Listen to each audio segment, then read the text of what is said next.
রাসূল সাল্লাল্লাহু আলাইহি ওয়াসাল্লাম বলেছেন, চারটি অবস্থা সবচেয়ে দুর্ভাগ্যজনক।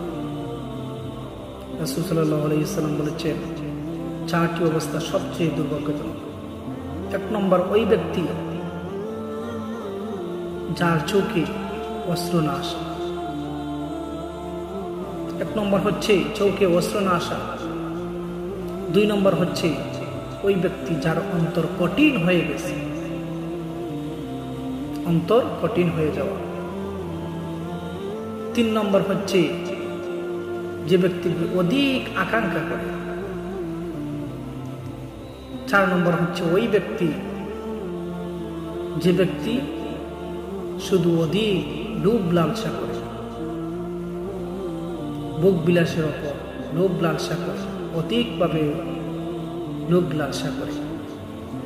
এই চারজন ব্যক্তি রাসূল সাল্লাল্লাহু আলাইহি ওয়াসাল্লাম বলেছেন সবচেয়ে দুর্ভাগ্যজনক।